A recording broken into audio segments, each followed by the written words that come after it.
बिस्मिल्लाहिर्रहमानिर्रहीम। अस्सलाम वालेकुम। नूरुल्लाह आपकी खिदमत में हाजिर है। कम से कम मेरे व्यूज़ ही सुन लें। इमरान खान साहब इस्टेब्लिशमेंट से, फौज से दरख्वास्तें कर रहे हैं, तरले कर रहे हैं और उन्हें उम्मीदें हैं अब बैरून मुल्क पाकिस्तानियों से। अपनी फैमिली के हवाले से बड़े परेशान हैं, फैमिली वालों पे जो केसेस बन गए हैं उनके हवाले से परेशान है और इलेक्शन के हवाले से वो बता रहे हैं कि वो किस किस हल्के से इलेक्शन लड़ेंगे, कहाँ कहाँ से इलेक्शन लड़ेंगे। लेकिन इन सब चीज़ों से पहले मैं आपको बताऊं कि वज़ीर आज़म शहबाज शरीफ साहब भी इलेक्शन की तैयारियों में नज़र आ रहे हैं। वो इलेक्शन की तारीख भी बता रहे हैं और असम्बलियाँ ख़त्म होने की तारीख भी बता रहे हैं, लेकिन पता नहीं स्लिप ऑफ टंग है या खुद कंफ्यूज है या क्या वजह है। तो उन्होंने कल जब बात की इलेक्शन के हवाले से तो उन्होंने कहा कि 14 अगस्त तक हमारी हुकूमत है, 14 अगस्त आखिरी दिन है। अच्छा, 14 अगस्त टेक्निकली आखिरी दिन नहीं है क्योंकि 12 अगस्त को ख़त्म हो जाएगी असम्बली की मुद्दत। तो क्या उसे एक्सटेंशन देने जा रहे हैं? और अगर 2 दिन की एक्सटेंशन देनी है तो फिर 2 महीने की क्यों नहीं या 6 महीने की क्यों नहीं, जो ऐसी बातें पहले भी होती रही हैं। और क्या एक्सटेंशन देकर 90 दिन वाली मियाद पूरी हो सकती है? क्योंकि पीपल्स पार्टी तो पहले ही टाइम दे चुकी है, उन्होंने तो तारीख दे दी हुई है। पीपल्स पार्टी का तो कहना है कि 8 अगस्त को असम्बलियों की वो ख़त्म कर दी जाए मियाद और असम्बलियाँ डिसॉल्व करके इलेक्शन की डेट दे दी जाए। हाँ, वज़ीर-ए-आज़म साहब ने एक और बड़ी मज़ेदार बात की। जब उनसे पूछा गया कि इलेक्शन कब होंगे तो उन्होंने कहा कि इलेक्शन की तारीख तो इलेक्शन कमीशन वाले देंगे, लेकिन वो अक्टूबर भी हो सकता है, नवंबर भी हो सकता है, जब मर्जी। अच्छा, जब मर्जी नहीं मुझे समझ आ रही कि अगर वो वक्त पर असम्बली ख़त्म करेंगे तो 2 महीने होंगे, अक्टूबर की डेट आ जाएगी, और अगर वो वक्त से पहले असम्बली ख़त्म कर देंगे तो 3 महीने होंगे और नवंबर की डेट आ जाएगी। मतलब एग्जैक्ट डेट जो है डे वो में भी डिसाइड करना वज़ीर-ए-आज़म के बस की बात नहीं फौरी तौर पे, लेकिन महीना तो वो बता सकते हैं कि अगर असम्बलियाँ कब ख़त्म हो रही हैं। जैसे पीपल्स पार्टी ने कहा, उसका मतलब नवंबर की डेट बनती है और पीपल्स पार्टी ही इस वक्त विलिंग है कि इलेक्शन वक्त पर हो जाए, टाइमली, यानी नवंबर के महीने में इलेक्शन हो जाए। लेकिन जो खबरें आ रही हैं बार बार वो ये बता रही हैं कि इलेक्शन लेट होंगे। अच्छा, अब ये कुछ दोस्तों का ख्याल ये है कि ये एक पॉलिटिकल स्टंट भी हो सकता है, उसमें खसूसन पीटीआई को वो किया जा रहा है, चक्कर दिया जा रहा है कि इलेक्शन लेट हैं ताकि वो कोई तैयारियों में नहीं आएंगे और उन्होंने कोई काम नहीं करना। वैसे मेरे ख्याल में ऐसा मुमकिन नहीं है। इलेक्शन के लिए तैयारियां जो हैं वो 2 से 3 माह का जो टाइम है वो काफ़ी होगा। जो इस्टेब्लिश्ड पॉलिटिकल पार्टीज़ होती हैं, इवन नून लीग है, उनका अभी तक कोई नज़र नहीं आ रहा ऐसा मामला, लेकिन जब नवाज शरीफ साहब के आने की बात होती है तो पता ये चलता है कि शायद वो 16 सितंबर के बाद आएंगे, यानी चीफ जस्टिस ऑफ पाकिस्तान की रिटायरमेंट जिस दिन वो घर चले जाएंगे उसके बाद वो पाकिस्तान तशरीफ लाएंगे। तो 16 सितंबर का मतलब है कि तकरीबन 2 माह से कम टाइम होगा अगर अपने वक्त पर इलेक्शन होने। तो अगर वो 2 माह से कम वक्त में नून लीग समझती है कि वो इलेक्शन उसके नवाज शरीफ साहब की क़यादत में लड़ के जीत सकते हैं, तो इमरान खान भी सोच सकते हैं कि उन्हें तकरीबन 2 माह काफ़ी है, 2 से 3 माह काफ़ी हैं। तो जो ही इलेक्शन की तारीख का ऐलान होगा ये मामला चल पड़ेंगे। लेकिन असल मसला वही है कि इलेक्शन की तारीख क्या आएगी, ये अभी एक बड़ा क्वेश्चन है, बड़ा एक क्वेश्चन मार्क है। जिन लोगों का ख्याल है कि इलेक्शन नहीं होने, उनके पास अपनी सॉलिड रीजंस मौजूद हैं। सियासी जमातों को यकीनन यही कोशिश करनी चाहिए कि सियासी निज़ाम चलता रहना चाहिए और उसमें आने वाली कोई भी ब्रेक, मतलब वो 2 माह या 6 माह के लिए आती है, वो फिर इससे तवील भी हो सकती है और फिर मुमकिन है कि गेम जो है वो सियासी जमातों के हाथ से निकल जाए।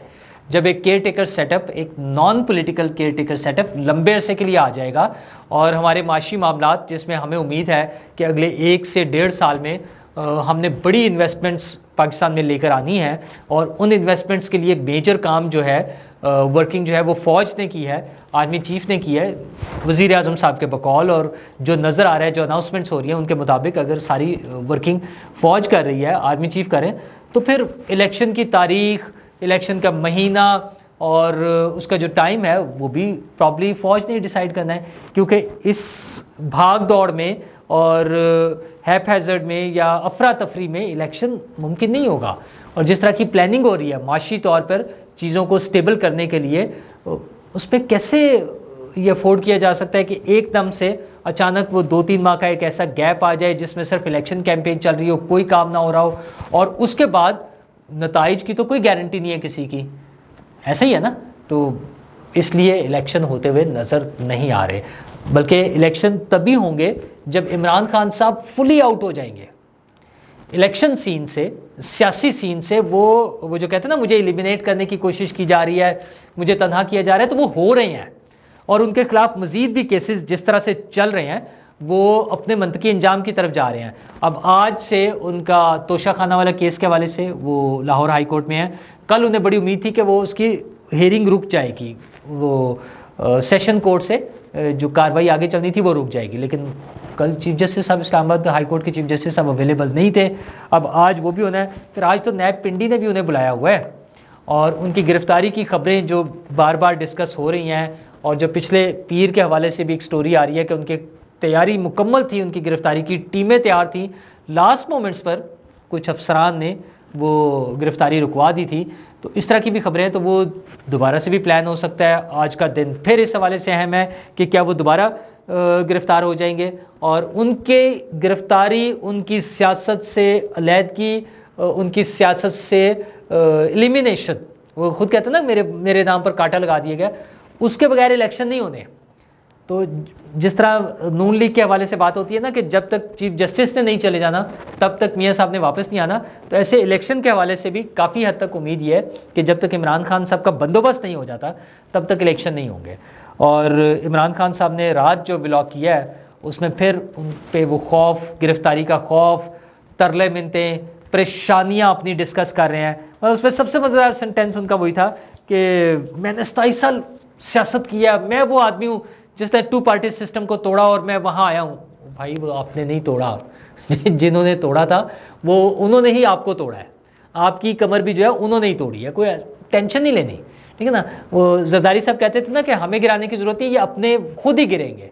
तो खुद का मतलब यही है ना कि फिर वो जो लाए थे उनके साथ आपके मामला खराब हो गए। तो उसमें मजेदार सेंटेंस उसका यह है कि कम से कम मेरे व्यूज ही सुन लें। परेशान बेचारे की डिप्रेशन देखें खान साहब की कि कोई उनकी बात ही नहीं सुन रहा। वो जो बताना चाह रहे हैं, वो खैर व्लॉग तो वो रोज़ ही करते हैं अपना टीवी पर आके, लेकिन ये है कि सॉरी टीवी पर नहीं आते, मेन टीवी स्क्रीन्स पर नहीं आ रहे हैं। हाँ, वो व्लॉग ये जिस तरह हम यूट्यूब के ज़रिए आप तक आ रहे हैं इसी तरह वो भी आ रहे हैं। नंबर्स उनके ज़्यादा है वैसे तो बड़े लीडर हैं ना, पॉपुलर लीडर हैं। अगरचे उनके पहले वाले नंबर्स से जो 1 साल पहले वाले हैं उससे अगर मैच करें, या बल्कि इस तरह कह लें कि प्री 9/11 पाकिस्तान का 9/11 जो था 9 मई को, और पोस्ट 9/11 वो काफ़ी श्रिंक हो गए हैं। तो पता नहीं क्या वजह है। एक तरफ तो वो शोर मचा रहे हैं कि मेरी पार्टी तोड़ नहीं पा रहे हैं ये लोग, और कैसे तोड़नी है, बंदे कोई नहीं रहे आपके साथ, सारे तो भाग गए हैं। जो बड़े बड़े लोग थे वो आप ही के खिलाफ बयान दे रहे हैं। अच्छा, वो भी उन्हें रोना है कि जी वो मेरे खिलाफ अप्रूवल ढूंढे जा रहे हैं, वादा माफ गवाह ढूंढे जा रहे हैं। ढूंढे नहीं जा रहे, ढूंढ लिए गए हैं। वो बैठ कर टीवी पर बयानात दे चुके हैं आपके खिलाफ। खान साहब किस दुनिया में रह रहे हैं, वापस आ जाएं, वो जो है उससे वापस आ जाएं, दुनिया में आ जाएं। आपके खिलाफ वादा माफ गवाह जो है वो सामने आ चुके हुए हैं। अच्छा जी, परेशानी किस पर है? शहजाद अकबर साहब पर। शहजाद अकबर साहब ने कल जो वो ये ना काशिफ अब्बासी को इंटरव्यू परसों रात, उन्होंने तो उड़ा के रख दिया सारी चीज़ों में। एक तो वो नवाज शरीफ साहब के फ़ैन निकले हैं, पता नहीं था किसी को वो ना आज तक, अब पता चला है कि वो कितने बड़े फ़ैन हैं नवाज शरीफ साहब के, कमाल के आदमी है नवाज शरीफ साहब, और सारे फैसले गलत थे। और बाजवा साहब ने जेलों में रखा लोगों को, थोड़ा सा रिलीफ भी दिया खान साहब को, लेकिन और दूसरा वो जो 190 मिलियन पाउंड है ना, उसके बारे में जिस तरह से उन्होंने स्टेटमेंट दिया उससे साफ नज़र आ रहा है कि वो वादा माफ गवाह तैयार बैठे हैं कि क्या क्या चीज़ें डील करनी है, मुझे बताइए, मैं आपको बयान दे दूंगा। तो खान साहब वो 190 मिलियन पाउंड तो नहीं बचता आपका। अच्छा, दूसरी तरफ उन्हें और परेशानी किसकी है? हाँ देखिए, कहते मेरे बंदे नहीं टूट रहे। फवाद चौधरी साहब और उनकी बेगम साहिबा ने जो बड़े दिनों से अपने ट्विटर प्रोफाइल पर आप ही के झंडे लगाए हुए थे, खान साहब के झंडे, वो भी रिमूव कर दिया उन्होंने। अगरचे खान साहब का उनका फवाद चौधरी साहब का अभी तक दिल नहीं मानता, वो है ना दिल है कि मानता नहीं, वो खान साहब को छोड़ कर जाने को उनका दिल मान नहीं रहा, क्योंकि उनके दोस्त उन्हें बता रहे हैं, वो उधर वाले दोस्त खान साहब के चाहने वाले, कि बस खान साहब आए के आए, किसी भी दिन इनकलाब आ जाएगा, फौज में बगावत हो जाएगी, मुल्क में एक नया सिस्टम राइज हो जाएगा और खान साहब दोबारा हुकूमत में आ जाएंगे। तो उस चक्कर में खान साहब से उनकी मोहब्बत भी कायम है, और अब तो वो खान साहब की पार्टी की मौलाना फजलुर रहमान साहब के साथ एक पेज पर लाकर सुलह कराने को भी तैयार है। उनका ताज़ा तरीन ट्वीट जो है कल शाम में जो आया है वो यही बता रहा है कि अब PTI और JUIF अब एक पेज पर आ गए हैं इंतखाबी हवाले से, इस्लाहात के हवाले से, और अब सिर्फ जो है सॉरी इंतखाबी इस्लाहात नहीं, एडमिनिस्ट्रेटिव इस्लाहात के हवाले से कि हर डिवीज़न को एक ज़िला बना दिया जाए, हर डिवीज़न को एक सूबा बना दिया जाए। हाँ खैर इस तरह की बातें वो बहुत सारी चलती रहेंगी, अभी इन चीज़ों का टाइम नहीं आया, अभी तो इलेक्शन करवा लें वही काफ़ी होगा। और अब हमें फवाद चौधरी साहब को उम्मीद है कि पीपल्स पार्टी और नून लीग भी PTI की बात मान लेंगे। तो इमरान खान साहब तो ख्वाब देख ही रहे हैं, फवाद चौधरी साहब भी ख्वाबों की दुनिया से बाहर थोड़ा सा आते हैं फिर वापस चले जाते हैं, एक कदम बाहर रखते हैं, एक कदम वापस चले जाते हैं, फिर उन्हें भागना पड़ता है। याद है ना जैसे पुलिस पकड़ने लगी थी तो कैसे भागकर जाके छुप गए थे अदालत में।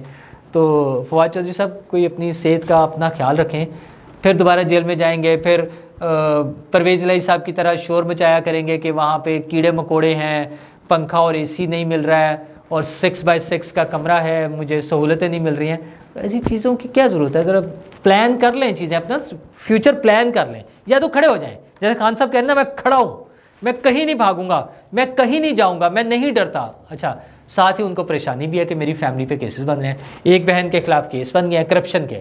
ओ भाई, करप्शन के केसेस का इससे क्या ताल्लुक है? जवाब दें। आपने एमनेस्टी दिलवा के झूठे वो सिलाई मशीनों वाले केस वो ड्रामा करके वो बचा लिया था, इस तरह से तो नहीं हो सकता ना।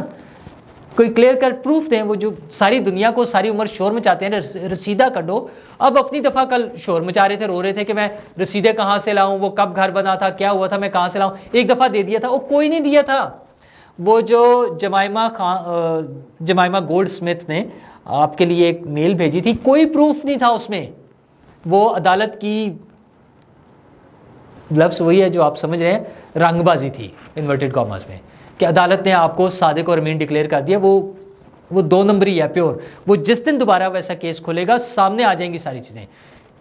मतलब झूठ भी नहीं कहना चाहिए कि कोई बेसलेस चीज थी, था ही कुछ नहीं। कम से कम झूठे कागज ही बनाए होते, वो भी नहीं था, वो सिर्फ अदालत की रंगबाजी थी।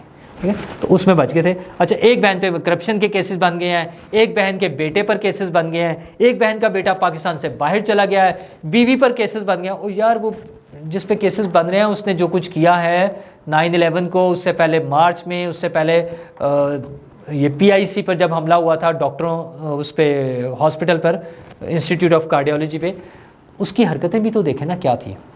तो उसको आप किस चीज़ से जोड़ना चाह रहे हैं, क्या बताना चाह रहे हैं? अच्छा मेरी बेगम पर भी केस बन गया। ओ भाई, बेगम साहिबा तोहफे वसूल कर रही थी मलिक रियाज साहब से, फरा बीबी के जरिए, फरा गोगी के जरिए पैसे इकट्ठे किए जा रहे थे। तो फिर केसेस बनने पे किस बात का रोना, किस बात का है? शोर क्यों मचा रहे हैं? फिर कह रहे हैं कि नवाज शरीफ को वापस ले आए, और अब वो क्यों बाहर है? भाई वो आ जाएंगे, आप टेंशन ना लें, फिक्र ना करें। आप जब उन्हें भेजना नहीं चाहते थे वो चले गए थे, अब जब आप आने लाना चाह रहे हैं तो आपकी मर्जी से नहीं आना, वो भी नवाज शरीफ साहब की अपनी मर्जी होगी या उनकी मर्जी होगी जिनकी मर्जी से वो पहले गए थे। आप क्यों मुफ्त में टेंशन ले रहे हैं? तू कौन मैं खाम खा। तो आप ना टेंशन ना लिया करें, फिक्र ना किया करें। हाँ, अपने इलेक्शन के लड़ने के हवाले से उन्होंने अनाउंस किया है कि नवाज शरीफ जहां जहां से इलेक्शन लड़ेंगे मैं वहां से इलेक्शन लड़ूंगा। गुड इनफ, ये आपका राइट है, आप जहां से भी इलेक्शन लड़ें।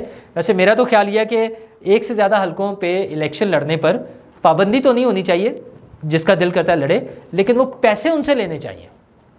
मतलब एक हल्के पे 4-5 करोड़ पे या शायद इससे भी ज्यादा खर्चा आता है कौमी असेंबली के जो है ना। तो जिसको शौक है, असल में शो ऑफ है ना, अपनी पॉपुलैरिटी दिखानी है, या 2 चीजें, या पॉपुलैरिटी दिखानी है या उसको डाउट है कि एक से हार ना जाऊं इसलिए दूसरे तीसरे हल्के से कहीं ना कहीं से तो जीत जाऊंगा। दोनों सूरतों में आपने अपना शौक पूरा करना है अपने फायदे के लिए। हमें किस बात की सजा है? हमें सजा का मतलब यह है कि उस पर जो पैसे खर्च होने हैं बाई इलेक्शंस पे, वो मेरे आपके टैक्सों के पैसे हैं, और वो पैसे हैं जो हमारी भलाई पे किसी अच्छे काम पे लग सकते हैं। तो जिसको शौक है 5, 7, 10, 15, और वो इमरान खान साहब नहीं सिर्फ अकेले, नवाज शरीफ साहब हों, आसिफ जरदारी साहब हों, बिलावल भुट्टो साहब हों, मरियम नवाज साहब हो, जो भी, वो मुस्तफा नवाज खोखर साहब ने ऐलान किया कि वो 2 हल्कों से, इस्लामाबाद से और पिंडी से इलेक्शन लड़ेंगे।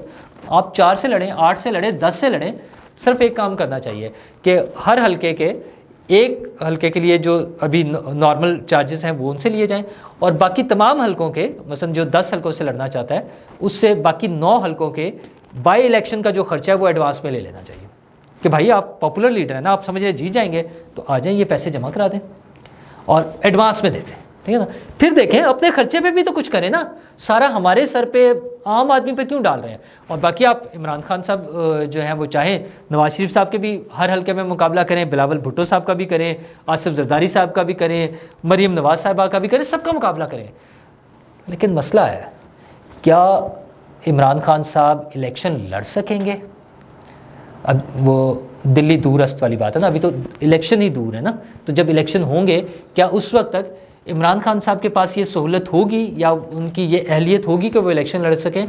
मेरे ख्याल में मुश्किल है, जिस तरह के उनके केसेस चल रहे हैं वो ना सिर्फ नाअहल हो चुके होंगे बल्कि मुमकिन तौर पर जेल में कोई सजा काट रहे होंगे। जेल में तो जाके इलेक्शन लड़ा जा सकता है लेकिन नाअहली के बाद इलेक्शन नहीं लड़ सकेंगे। खान साहब सॉरी, आपको शायद ये आपका ये शौक पूरा ना हो सके कि आप नवाज शरीफ साहब के मुकाबले में बराह रास्त इलेक्शन लड़ें। इससे पहले ये मौके मौजूद थे, आपने जहाँ जहाँ शौक पूरा किया कर भी लिया है, लेकिन अब ये मुश्किल है। हाँ, हुकूमत को सोचना चाहिए कि इलेक्शन भी होने हैं, इस पर भी पैसे खर्च होने हैं, लेकिन जिस तरह के ये अल्लल तल्ललों पे पैसे ज़ाया करने की बजाय कोई लोगों की सहूलत के लिए, लोगों की आसानी के लिए काम करें। शुक्रिया।